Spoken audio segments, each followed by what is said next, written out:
So, you might be wondering what we're doing here. Why, out of all games, did I decide to make a video on Sonic Heroes?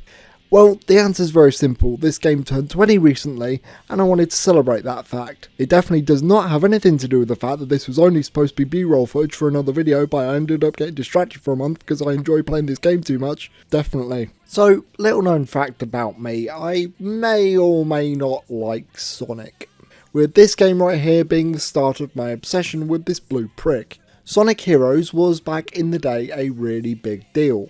It was the first ever multi-platform Sonic game after the Dreamcast got bullied off the market 2 years after it was born. As such, this was many kids' first introduction to Sonic, releasing on the PS2, Xbox, GameCube and even PC in late 2003 in Japan and early 2004 everywhere else. Rather than continuing on with the Adventure series, Sonic Team decided to take the series back to its roots.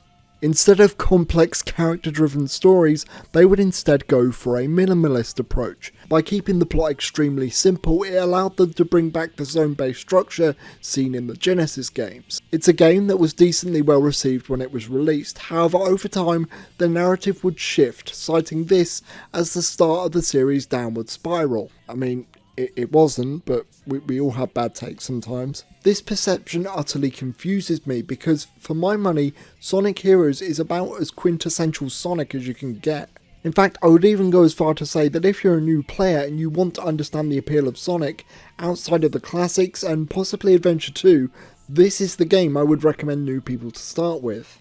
It's not a perfect game by any stretch, but I would bet good money that if you end up loving Heroes, you're almost guaranteed to enjoy the rest of the series. Well, the good stuff anyway, aka the stuff that I think is good. I want to start off by talking about the story. Coming off of SA2, one of the best stories in the series, yes I am one of those people, Sonic Heroes might seem like a massive step down in comparison, and depending on what you're looking for, it may be. There's no government conspiracies, nobody gets shot, and you won't find anything quite as impactful as the ending of that game. However, where Sonic Heroes beats Adventure 2 by a country mile is with the character interaction. You've got a lot of fresh eyes on the series, so naturally you'd want to stuff as many characters into this game as you can to familiarise new players with the world of Sonic & Co. Sonic Heroes might just be one of the most unique games I've ever played, in that you don't just control one character, but rather a trio of characters, switching between them on the fly, kind of like Sonic Mania's Encore mode, except not shit. I'll talk about what this means for gameplay later, however as far as story is concerned, this is where the true brilliance of Heroes lies. For the first time ever, the characters will now talk to each other at mid-stage. And while a chunk of this is taken up by tutorials, a lot of it is just letting the characters shoot the shit and showing off their personalities. One of my favourite exchanges in this game is in Bullet Station, where upon seeing a giant cannon, Sonic's response is almost immediately to get in and fire out of it, Knuckles pleading with him to no avail. This must be the giant cannon's internal mechanism we saw before. Hey, let's try firing that thing. Hey, come on now, go do it, Sonic! Another thing I love about this feature is that it allows us to organically call back to past events without feeling like member berries. What a sight! We have jungle mushrooms on my island too, but not this huge. Amy will make a reference to Casinopolis from Sonic Adventure upon reaching Casino Park. It makes sense for her to be the one to make the comparison because she used to live in that exact area in Station Square. The air carrier gets a mention as a point of comparison with Final Fortress. They even mentioned the OVA of all things by referencing Tails' phobia to lightning. Is that an OVA thing, or is that just a general, Japanese canon thing that we never got? In the Japanese version it goes even deeper. During his confrontation with Shadow in Japan SA2, Sonic jokingly states that his stubbornness is his saving grace, hence the reason why this line, Talk about being stubborn and full of surprises. never made sense in English, but does in fact act as a really nice character moment in Japanese. One of many little nuances that just got lost in translation. It's a good thing that sort of thing definitely doesn't happen nowadays. The only real issue I have with this dialogue is that it all just feels a bit too, what's a good way to put this, clean?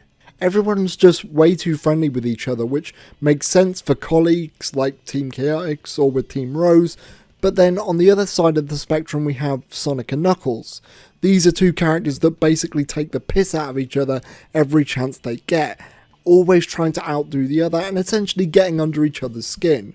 None of that is really present in Heroes outside of the ending, which is funny because at no point did Sonic ever deny Knuckles help to begin with. Team Dark in particular is even more weird because starting out these guys just straight up do not like each other. It would have been nice to see their relationship develop through dialogue as the stages progress. It's especially a missed opportunity because Sonic Heroes would come to define many of the character relationships and teams that are still used today. We have Team Sonic, of course, consisting of Tinky Winky, Lala and Po, Amy, Cream and Big are looking for a chow named Chocolate and Froggy from Sonic Adventure, and Team Chaotix is just there to pay the rent. The only one with any noticeable depth is Team Dark, consisting of Shadow, Rouge and E123 Omega. Now you might be wondering, what the fuck is Shadow even doing here? Except no you're not, are you, because this game came out 20 years ago. Of course, we all know he got brought back because he was super popular in SA2. Except he's not really back because he doesn't know who the hell he is or why. I mean, to be fair, he did plummet to Earth faster than the completionist's career. Twist being that he could potentially be a robot. Is he? Find out next game, except no he isn't. There you go, I just saved you having to play Shadow the Hedgehog. Also, they somehow made Rouge's breasts even more noticeable.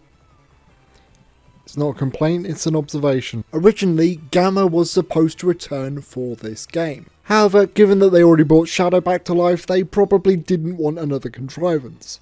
Especially since Gamma's story is probably one of the best stories ever told in the franchise. Omega is yet another part of Eggman's E-Series line, only for whatever reason, Eggman left to get milk and never came back. As a result, Omega wants Eggman dead, no ambiguity whatsoever. Solely focused on destroying Eggman and anything that resembles him.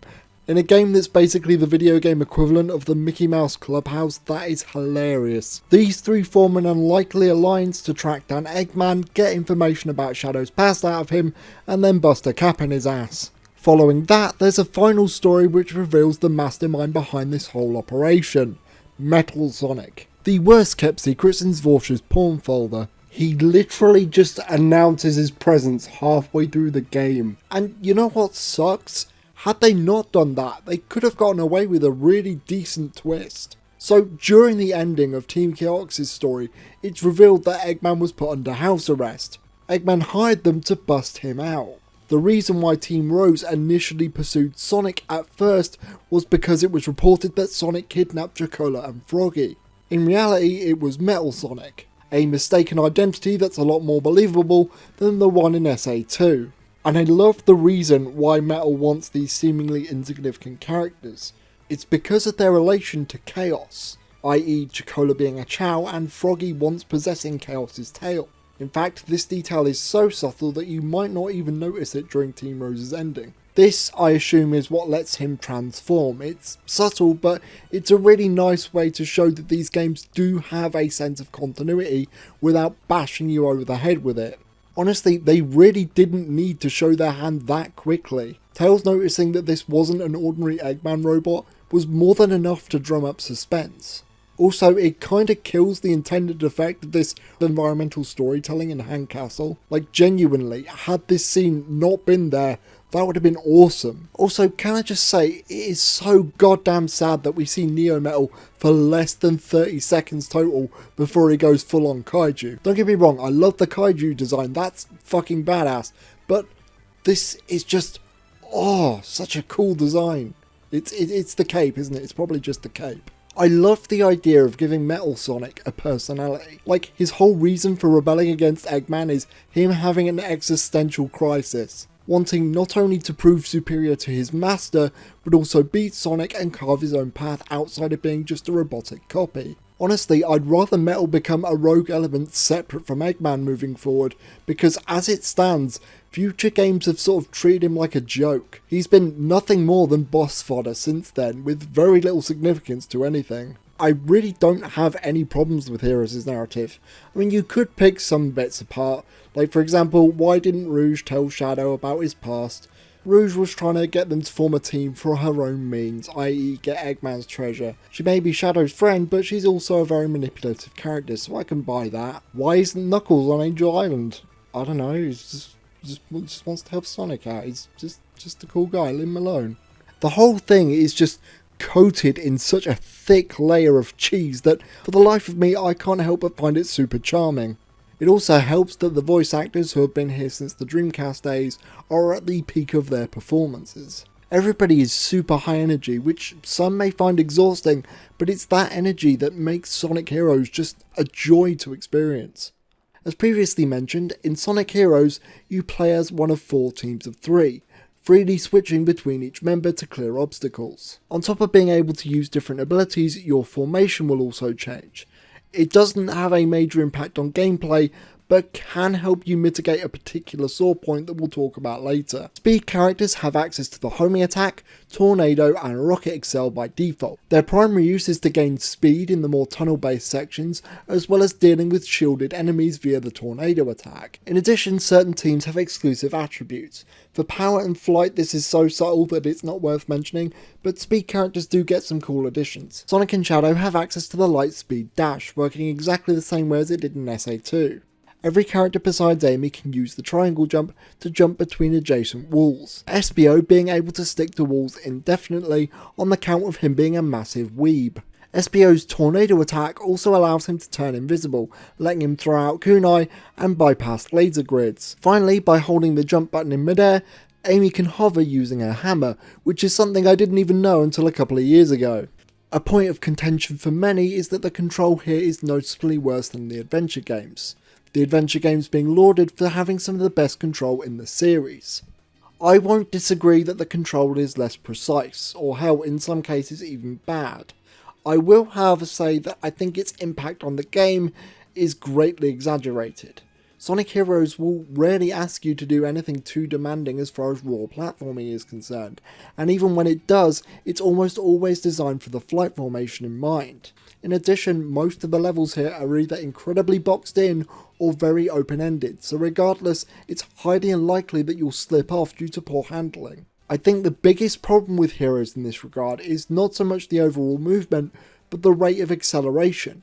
In every Sonic game, it's incredibly important to convey the increase in speed gradually through detailed animations, acclimating the player to the increase in speed and remaining in control. Sonic Heroes doesn't really do this, and even if it did, the lead character would be obscured anyway by your other party members. You go so fast in such a short time that trying to come to a complete stop is near impossible. It's why a lot of high-speed sections are completely scripted, because I imagine if it wasn't, you'd fly off the handle faster than your average Kotaku article. The speed formation isn't all busted, there's still plenty of spaces for you to pick up speed, and the parts that are risky, you probably weren't going to use it for that anyway. Look, full transparency here, I've been playing this game for 2 decades now, I love it to death, I've played it to death, so my ability to act impartial with this game is fucking out the window, because to me this is just normal. It's like a hernia, it may not be exactly pleasant, but you learn to live with it. And I mean, for what it's worth, even with the added slipperiness, I'm still able to do things like this.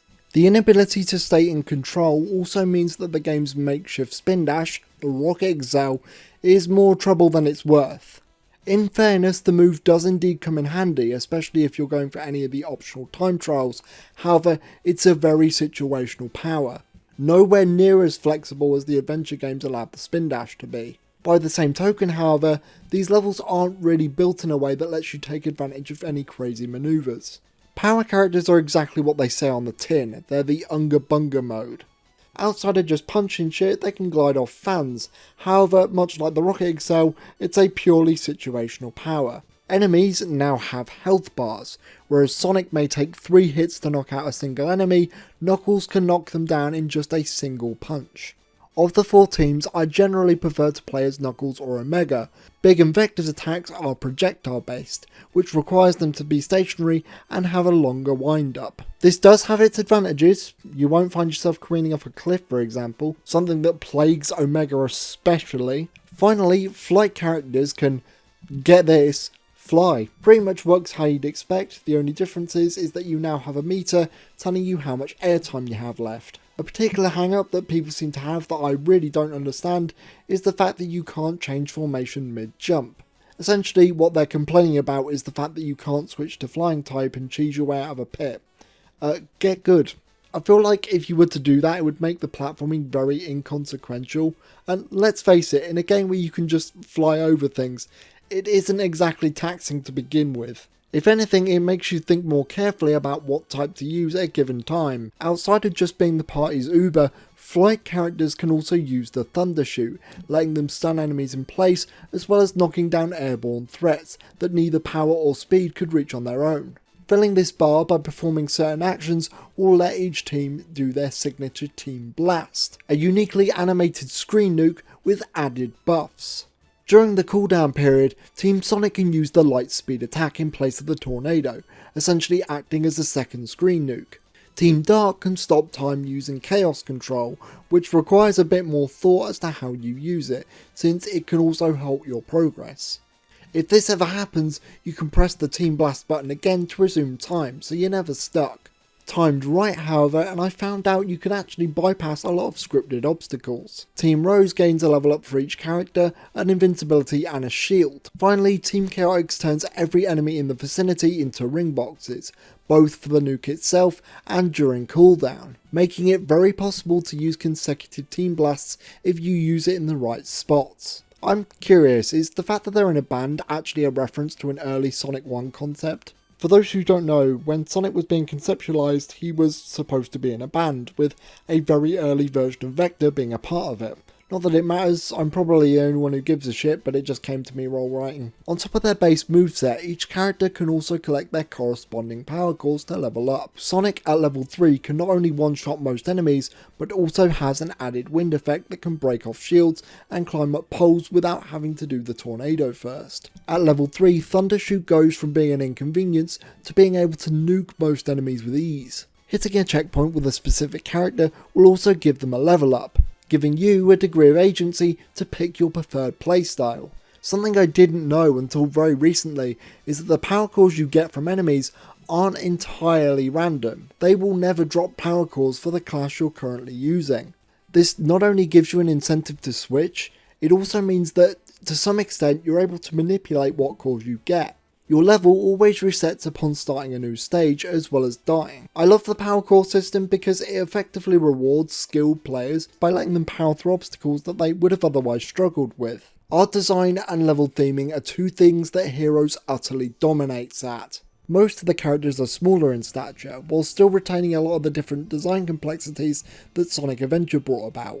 It's a nice way to pay tribute to the classics while not sacrificing any of those modern touches. The result are designs that are bursting with energy and expressiveness, since all those details now have to occupy a smaller space. While the more exaggerated approach may be inappropriate for something like the adventure games or even the games made now, in a consequence-free, over-the-top bombastic setting like Heroes, it fits perfectly and even today gives off a style all its own. That's just the characters, by the way, don't even get me started on the stages.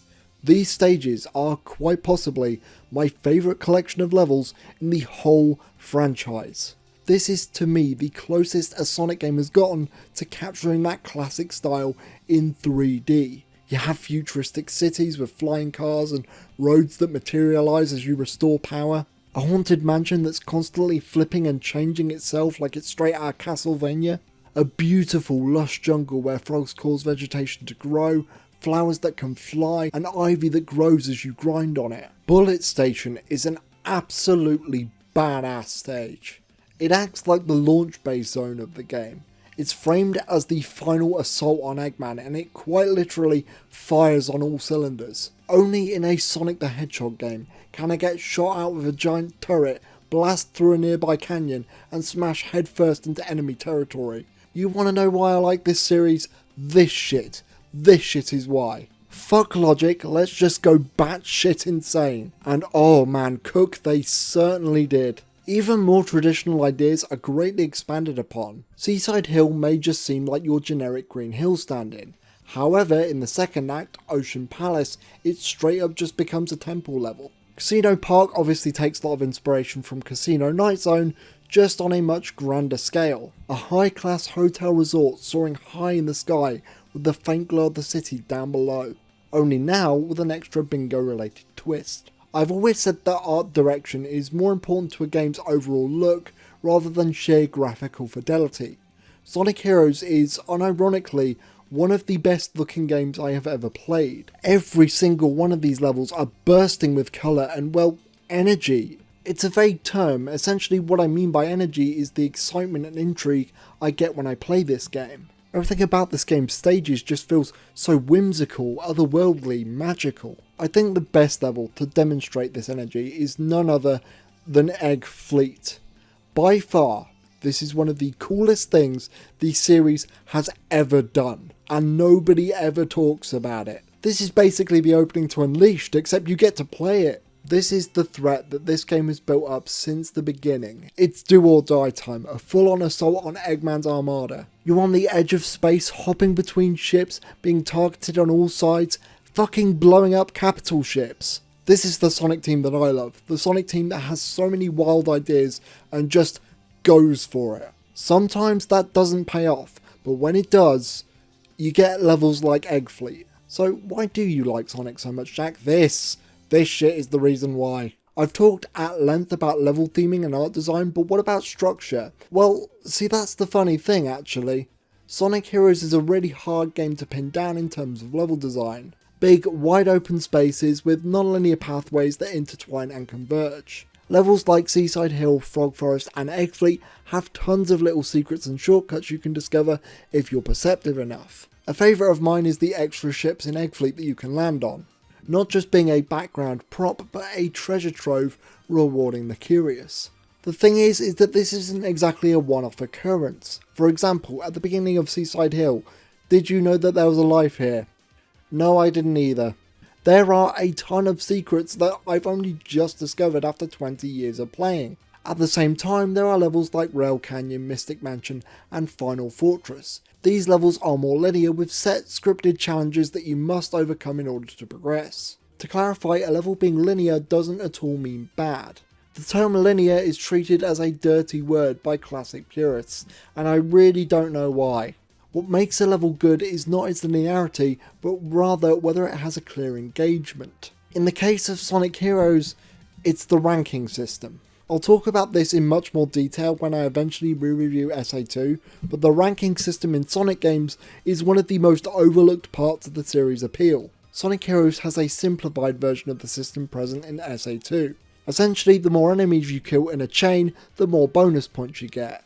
Lightspeed dashes, targets and rainbow rings can also be used as an additional source of points. Heroes gets a lot of flack for how many enemies you have to fight. However, if you're going for ranking, this is where everything starts to click together. The goal of these encounters isn't so much stopping and fighting, but rather what combination of techniques can I use to get this fight over as quickly as possible. For example, don't like this Gundam looking dick? Me neither. Cripple him with Thundershoot and then smash him harder than your girlfriend on OnlyFans. It's for these reasons that I really like the checkpoint system, because it gets you thinking and prioritising certain characters depending on the level. And that's the other thing. If you're going for ranking, you aren't going to die, which means your level will always be maxed out. The only level I don't particularly like is Rail Canyon, since grinding controls aren't great. Even if there were, there are entire portions of levels that require next to no input from you whatsoever. While I enjoy the aesthetic of the casino stages, there's no getting around the fact that these pinball tables control like ass. You can influence your direction very slightly, but it's incredibly stiff, and the physics certainly aren't anything to write home about. Most of these sections can be skipped if you know what you're doing, but I'd hardly call that high praise. Bingo Highway is much better in this regard since it's on an incline, and the added bingo numbers makes for a really fun little minigame. Sonic Heroes, like SA2, isn't something you can just pick up and get the most out of it like classic games or SA1. It's a game that you have to keep practicing until you fully understand the game's different systems. The reason why I love Sonic games so much is because of the ranking system. It's great to not only feel like I'm getting better, but have that reflected by the rank. Okay, so let's get this out of the way. Sonic Heroes is not the most stable game in the world. Now, here's something interesting. I've heard many accounts of the Lightspeed dash not working, and I, for a while, have had troubles in the past. However, upon replaying this game twice this year, that really didn't seem to be the case for me. Every time I tried, it worked, so I don't know what to say. I find that if you jump and then ring dash on landing, you should be good. Even some of the more treacherous mid-air ones I never had an issue with. Rail grinding returns from SA2. Much like before, it can be a bit temperamental. I find that the best way to avoid flinging yourself off is by letting go of accelerate, tilt all the way to the side and then press jump once.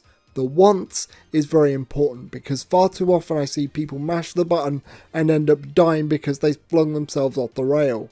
I'm just giving you a way to mitigate some of the jankier elements. Speaking of which, why is it that everybody always brings up this section in Mystic Mansion as a big sticking point for this game? It's piss easy. Just aim your homing attack in the direction of the ghosts and rhythmically bounce between each one. Use the hang time to your advantage. Unironically, the problem I see is that people are mashing the button and not actually aiming where their shots are supposed to go. I've seen this complaint being levelled at SA2 as well, and it kind of pisses me off. Just tap the button according to audio and visual cues. Don't mash. Sonic may be the fastest thing alive, but your controller isn't. Look, watch me do it again on super hard mode. I do, however, have problems with the homing attack. For whatever reason, sometimes when you homing attack onto an enemy, you'll end up taking damage upon contact. Annoying when you're trying to get the Chaos Emeralds or indeed those coveted A ranks. Remember, this is a game where practically every single fight is over a bottomless pit, and knockback is particularly brutal. That's the annoying thing about these ranked based games, is that even when you're at your best, the game sadly sometimes is not. It's not full on busted, but it can be frustrating to lose progress to something that really wasn't your fault. My tolerance would be far lower if this game weren't so goddamn charming. The thing about these stages though is that while there are merely 14 of them, there are 4 teams to go through. How it works is they're all different difficulties. Team Sonic is normal, Team Dark is hard, and Team Rose is easy, with Team Chaotix being a mission mode. Problem with that is that they don't really do much different from each other. Out of all the teams, I definitely have the most fun with Team Sonic. They basically get to play through the whole stage with more of an emphasis on speed, like a Sonic game. Team Rose is often considered the favourite by people who can't play the game properly. This consensus comes from the fact that the stages in Heroes are seen as too long, most ranging from 5 to 7 minutes, the longest being Final Fortress clocking in at the 10-minute mark. Team Rose shortens this to a ridiculous degree, with some of the levels not even lasting 2 minutes. But see, because of that, you miss out on a lot of cool set pieces present in the other campaigns. On top of that, since Amy doesn't have the triangle jump or the light speed dash, the design of these levels is just inherently less interesting to me. Team Dark's problem is that their levels really aren't built with speed in mind. Way too often you are forced to stop and fight, with the intensity of enemies being way higher than with Team Sonic. This assessment comes from the ranking system, as I see that as an indication on how the game intends for you to play. You literally have to stop and fight to get the necessary point bonuses. While time bonuses may be enough to cover the discrepancy for Team Sonic, it's not the case here. Again, some of you will shrug and say that this isn't a big deal. And if that's how you want to play, then fine, but I've played these games so much that simply playing them normally without going for rank just doesn't satisfy me anymore. Team Chaotix is another kettle of fish entirely. While some of their missions are point A to point B, the vast majority of them require you to pass certain criteria. I find only a handful of these to be bad. A large chunk of them will see you collecting a handful of trinkets. Now that might sound annoying, but there's almost always double of what you need. If you have decent knowledge of the stage, these levels go by really quickly, some even shorter than Team Rose. However, when the missions are bad, they're really fucking bad. Grand Metropolis is a sore spot for many people since you have to destroy all the robots in the stage. I never minded this though, the level is mostly linear, which means there's very little room for ambiguity. Where the stage can mess you up is with these enemies that can fall from the ceiling. If you don't see them, you'll have to go through the whole level again, because you have the audacity to go fast in a Sonic game. There's stealth missions. No, you didn't mishear me. There's stealth missions. Ah yes, because whenever I think fast-paced platformer, I think slowly hiding from my enemies. You have to use Espio's invisibility to sneak by undetected. In Frog Forest, you have to avoid the frogs. Not too difficult. In Egg Fleet, you straight up can't be seen by enemies at all. Yes, you heard that right. In a game about teamwork, power of friendship, and a platforming inept speed character, they thought it would be a good idea to make you fly solo. Absolute fucking geniuses, well done. Apart from which, the whole idea of stealth in a Sonic game is a laughable concept in and of itself. You know, the genre that's usually about, observing, going at a slow pace. The worst of these though is Mystic Mansion, where you spend 10 minutes slowly blowing out torches with a tornado. As somebody who's just had to deal with a kidney stone recently, I literally can't think of anything more painful. Again, to reiterate, most of these are fine. Some, like the Hermit Crab mission or the Chows, are actually pretty fun, since the game actively rewards your knowledge of the level, and you can pick them up without having to slow the pace down. It's just that the truly terrible ones bring down the entire section for a lot of people, and I don't really blame them if I'm honest. Like, I'm not one of them, I still have some fun with Chaotix, but trust me, I do understand. Some of this shit is some of the worst that the franchise has ever done. Okay then, why don't you just ignore it? Well, see, you could do that, but then technically, you haven't beaten Sonic Heroes. In order to get to the final story and fight Metal Sonic, you have to play the game 4 times, as well as collect all 7 Chaos Emeralds. In order to get the emeralds, you have to collect a key in the second act of each zone. Reach the gold ring without getting hit and you'll be brought to a special stage. Doing this in Act 1 will only net you a chance to get lives, which is helpful, but isn't really worth the hassle. The special stages are where the controls and physics of Sonic Heroes come back to bite it in the arse. All you need to do is collect spheres to fill your boost gauge and then catch up to the emerald before it reaches the end. Sounds simple on paper, doesn't it? Yeah, well, so does childbirth, but that doesn't mean it isn't painful. Do not, and I repeat, do not try these with the speed character under any circumstances. Instead, switch to power formation. Not only will you have more control, thanks to your characters being more spread out, you'll be able to collect orbs faster, which will make up for the speed difference. Even with that knowledge though, sometimes the collision detection will just straight up decide to have a stroke. If that happens, your run is basically over. It's not like you can retry straight away either. No, you have to repeat the process all over again. Team Rose is the most optimal way to do this and the method I recommend for first time players. Not me though, I can pretty much get all the emeralds with any team because I'm a complete badass. I think this is why the game expects you to play the game with all 4 teams, since emerald progression carries over between playthroughs. Thing is though, what if you were to get all the emeralds on one playthrough? Well, tough shit, do it again anyway. This isn't like the adventure games where you're getting new insight on the story or brand new levels to play. This is the exact same levels with minimal story to speak of, repeated 4 times. That's dumb. It's worse when you consider the fact that Team Rose always forces you to go through the Seagate tutorial stage. Why make this an option in the main menu if you're just going to force me to play it anyway? Better yet, why not give me the option to decline? Secondly, who are these signs helping? Maybe I can see a case for them with Team Rose, but when I'm playing super hard and I'm still getting these things pop up, I'm just baffled. Like, it doesn't annoy me, it's just fucking silly. However, and this may be the most controversial thing I say in the whole video, taken as a whole experience, I would much rather play Sonic Heroes 4 times than the whole of SA1. See, here's the thing, while SA1's repetition may have more substance than Heroes, it's one gameplay style I love versus one gameplay style I love, a few that I like, and the rest I don't really care for either way. Even while playing Heroes again and again, the primary goal the vast majority of the time is still fast-paced platforming, and I love every minute of it. I can't say the same for SA1. If we were just comparing Sonic levels, then that's different, but taken as a whole package, I'd much rather play Heroes again. Bosses can be split into 3 categories. There's the usual Eggman fights, team battles, and enemy rushes. The last one is pretty self-explanatory, nothing of substance here really. Team battles are just straight up fucking hilarious. Sometimes there is justification. I like that the reason why Rose and Chaotix get into a fight is because of the mission prior, where the Chaotix were required to hunt down Chow. Other times though, they just randomly decide to assault each other. These fights are just completely stupid. Just jump in the air, spam tornado, and they'll just walk right into you.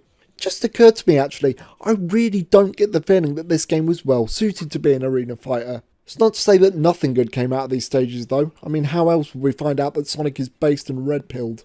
Marriage? No way! Yeah, fuck commitment. That just leaves the Eggman fight.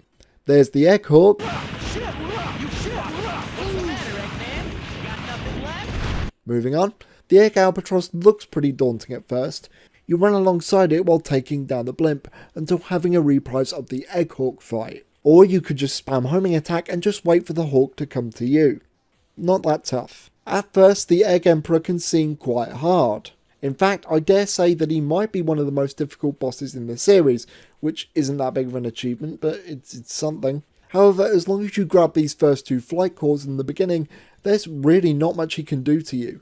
Thundershoot can easily rip through his health and kill him before he's even made a single cycle. It's a damn shame too, as I really like this design. It looks like something straight out of Gundam. Even Metal Sonic is a letdown for how long it takes to get to him. First, you tag out between each of the different teams, dealing damage to these big glowing weak spots. Metal Sonic will be immune to the attacks of a given formation based off the colour. This is all good so far. It's the Supersonic portion that really drops the ball. It's pretty much just a game of rock, paper, scissors, counter his attacks, and then team blast him 5 times. Pretty anticlimactic for the first mainline story appearance of Metal Sonic since Sonic CD. I was expecting a full-on DBZ style clash here.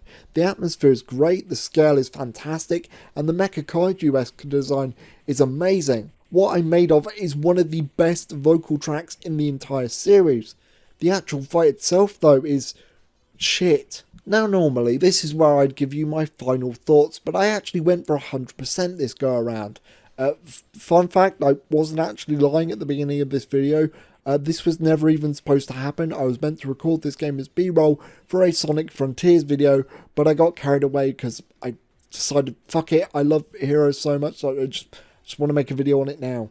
In SA2, each level has 4 optional challenges, and the same holds true for Heroes. They're just split across 4 teams. Time Trial, collect 200 rings, destroy 100 robots, and the Chaotix have a mixture of all these objectives. I honestly found the time trials to be neat little challenges. You've still got to fight enemies for bonuses, but it's more about assessing which fights are worth it and which fights you should just run past.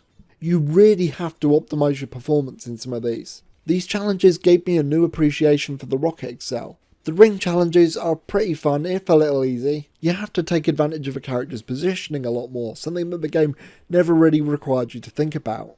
Team Dark's extra missions are just boring. Most of these levels don't even have 100 enemies in them, so upon reaching the gold ring, the level resets itself. In essence, all you're really doing is playing the same stage twice over, and this takes about 15 minutes each time. This also ironically means that levels like Final Fortress are actually some of the easier missions in this set. Team Chaotix also has a mixture of all 3, plus some entirely of their own. Levels that required you to collect 10 of a specific item now require you to collect all 20 in a given stage. It sounds bad, but there are flowers all over the place that will teleport you between different sections of a stage. Plus the time requirements for A ranks are pretty much non-existent, it's all about the points you pick up in the stage itself. If this was how Chaotix operated normally, it would be an irritation on par with Shadow the Hedgehog. As an optional challenge however, it can be pretty fun. Some of these missions also have an added stealth element to them. That's disgusting. Would I recommend going for 100% in Heroes? Not really, no. Most of this stuff is just fluff, and in a game where the biggest problem is repetition, yeah, it's not worth it. I do think Team Sonic's challenges are worth a shot though, especially if you think a lot of these levels are too long. You'll notice that I'm not talking much about rewards, and that's because, well, all you really get is multiplayer modes, or as we call it nowadays, nothing. Hold on, let me just step into my massive social circle. Oh, wait, no. Not that you'll hold it against me, because I doubt anybody cares. Cue one person in the comment section that really cares about Sonic Heroes multiplayer. For getting every A rank as well as every emblem, you unlock the Super Hard mode. It's alright. You play as Team Sonic again, only with the level design significantly altered to make it harder. For the most part, I didn't really find any of these particularly challenging. And then there are sections I'm convinced were concocted by the devil himself. What the fresh hell is this? You thought the pumpkin bounce was hard? Pfft, child's play. Outside of a few frustrating sections, I really don't think the game is all that much more difficult. Even with its controls, Super Hard mode was pretty comfortable, honestly. There's a bit of added tension in that while you can save, getting a game over will mean starting back at Seaside Hill. If you're like me, however, and know where a ton of secrets are, you should be fine. I found this mode to be more annoying than anything. Like somebody opened a level editor and just decided to put Roblox everywhere just to be a dick.